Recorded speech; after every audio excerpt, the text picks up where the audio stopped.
Today morning, we've woken up to a story reported by Laurie Whitwell, a United correspondent for The Athletic, that the Glazers might be thinking, not the Glazers, Sheikh Jassim Al-Thani might be thinking of walking away from this bidding process of taking over the club of Man United. It might not be the story that you would like to sing songs on, or your ears to go ahead and really listen, or your eyes to go in and watch this video, but obviously we are here to bring you news that is really concerning Man United, and this is what we do on a daily, and that is Laurie Whitwell. And there is another story again reported by Laurie Whitwell about Sir Jim Radcliffe trying to sell Ineos, something that has been really referred to as one of the confirmations that he's going to be the preferred bidder of Man United by the Glazers. Welcome to the United Matters channel. How are you guys?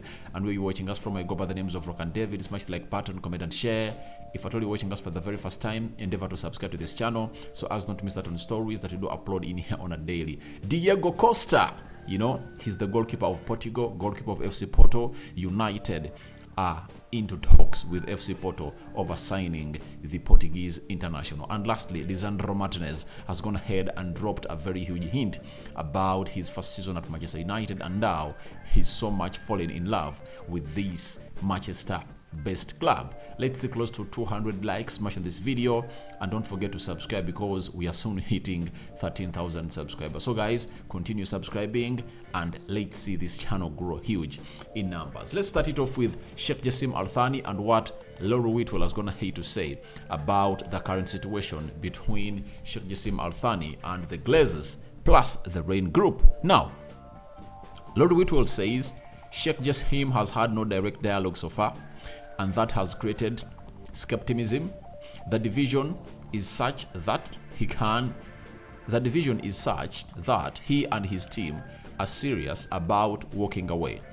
But there is also a fifth bid, which is said to be significant in there for you. Now, this comes in after a story was dropped yesterday that the Glazers contacted Nasser Al-Khelaifi, the president of PSG, to talk to Sheikh Jassim Al-Thani to increase a bid.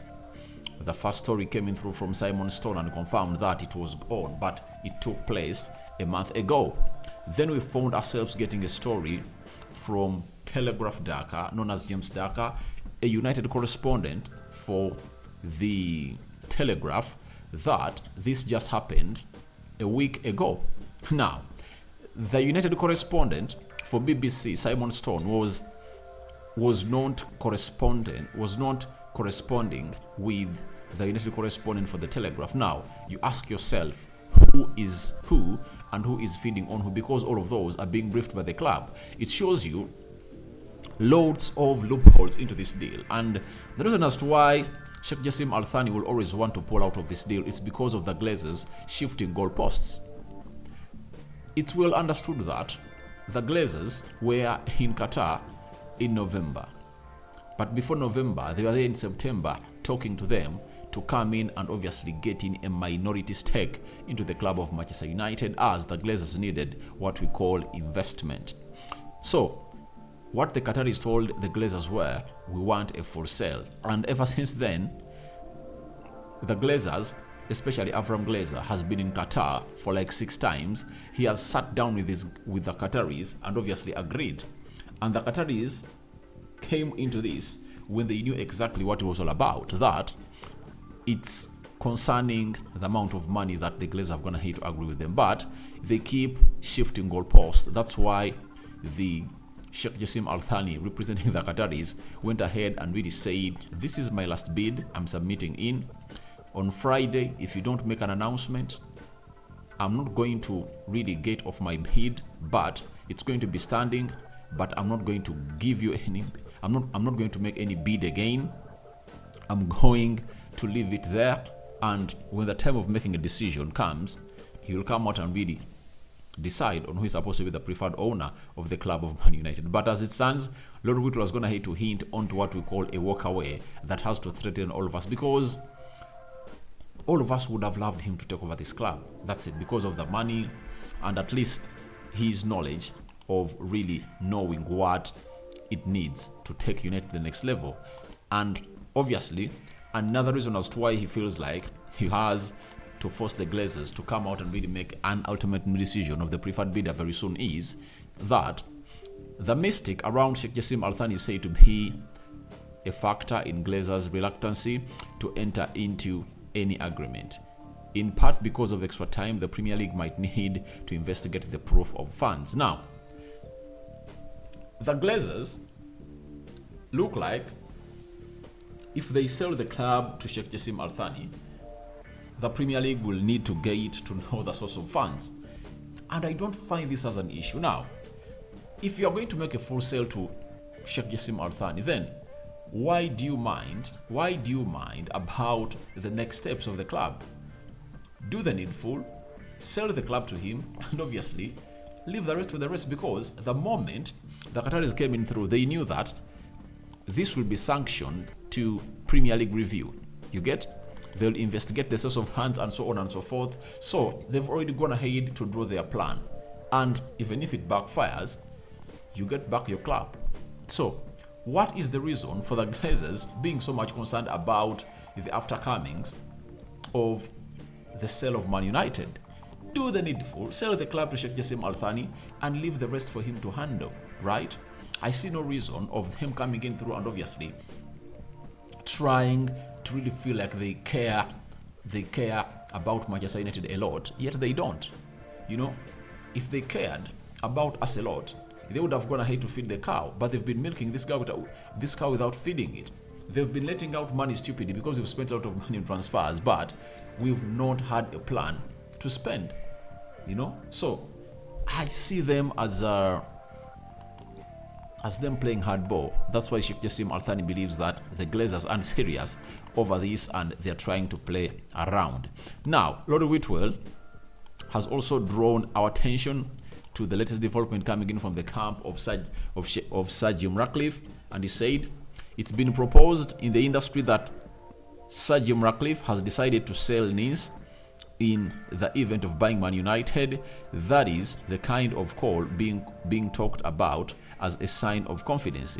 Another is that Sir Dave Braceford is making queries on sporting decisions. Now, this is another one that doesn't make a lot of sense for me. I understand Sir Jim Radcliffe is really running Nice in a very bad way. Nice is not even competing. He's not investing money in there. So, however much he took there, Peter Schmeichel, Ramsey, and very many others, but they are not doing well. They're not doing well. And it's one of those leagues that you believe that it's a little bit weak, and you'd expect him to come in through. If he was a very good man running the club, he would have gone ahead to really be competing with PSG. And even if he sells it, he can sell it at around, I think, $500 million. It's not an expensive team. That's it. So even if he gets in $500 million or $1 billion, it cannot make it. Nice is not. Let me check. What's the value of Nice? Nice FC value. Let me check the value. Nice market value.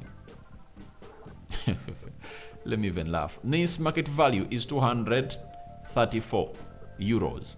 That's it. So if it's valued at 234 euros, 234 million euros, can that really impact him when it comes to buying Man United? That can't impact him, and I see nothing that is going to really achieve when it comes to that. So the other bad story, all negative about this story, is that Dave Braceford, who is making inquiries on sporting decisions, is nowhere close to knowing what the game of football is all about. He's unexperienced in cycling and he doesn't know what the football decision is all about. So when it comes to Sheikh Jassim Al Thani, when it comes to Sir Jim Radcliffe and his team, they're really in a total mess. And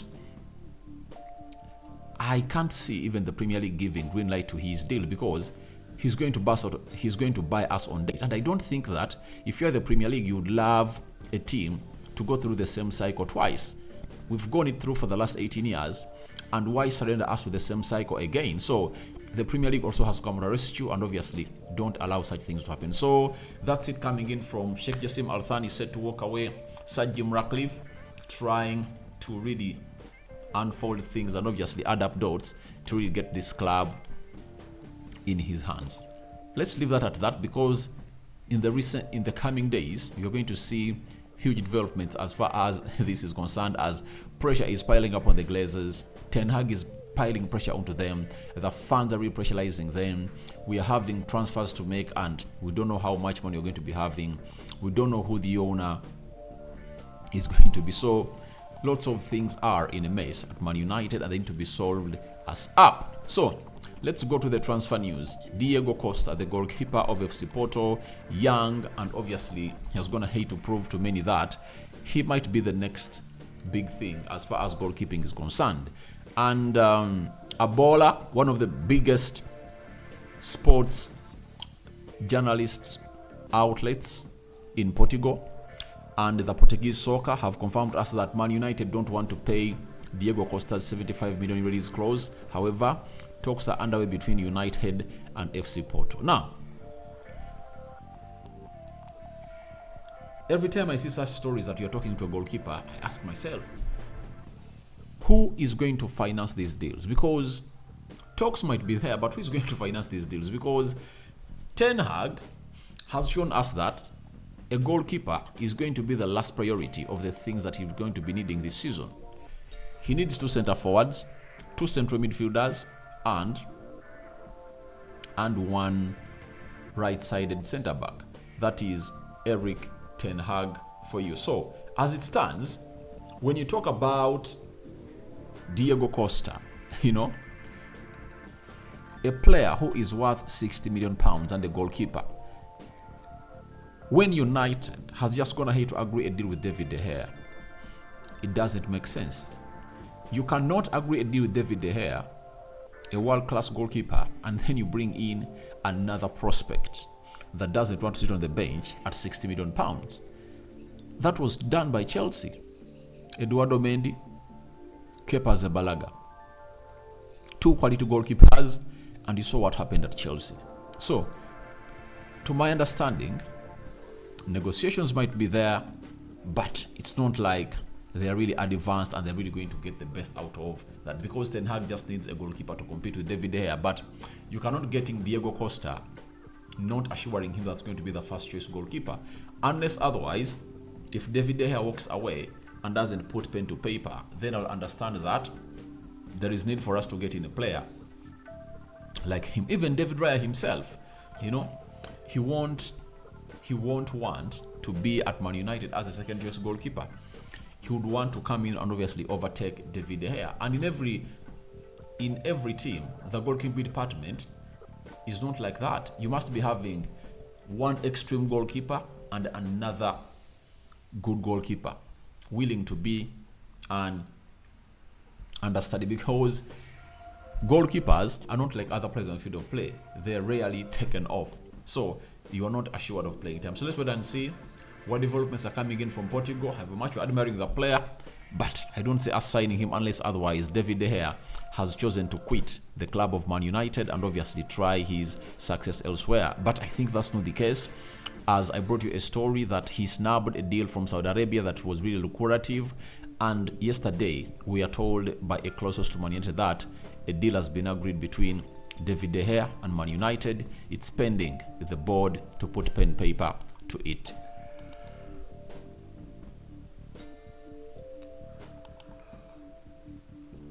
Now, let's go on Lisandro Martinez. He has come out and said, to be honest, football is a big part of my life. I live for football. I give everything for it. I try to watch everything from Argentina, Europe, everywhere. I'm really happy to be here. It's a big dream of mine. So, he is trying to confirm to us that him playing at Man United is a dream come true. And obviously it is, because not every player plays for Manchester United.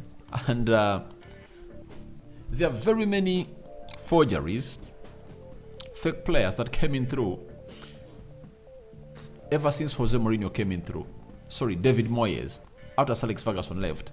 There are very many players that were really mediocres that came in through to Manchester United because the quality had really dropped off.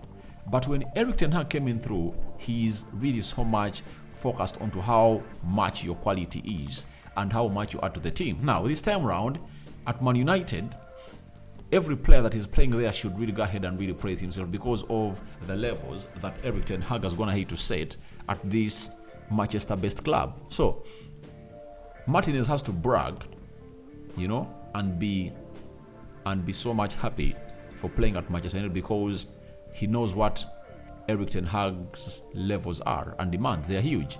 And there is no way you can keep into his team if at all you are really an average player. He goes in for quality, and that's why you see it that he's willing to move on close to 10 players this summer, and get in 5 or 6 more this season. So he has the right to brag because he knows exactly who he's playing for, and obviously coming in with the debut season, being referred to as the shortest defender that cannot really succeed in the Premier League, Martinez has gone ahead to prove very many wrong, including Grammy Souness and Yami Karaga, and obviously it has given him a lot of strength to really call this a dream come true, and obviously he's really enjoying because he lives for football. Now, your thoughts on Sheikh Jassim Al Thani set to walk away from the takeover bid of Man United, and Diogo Costa, we are talking to him. Do you think it's really genuine or not? And lastly, tell me your thoughts about Lisandro Martinez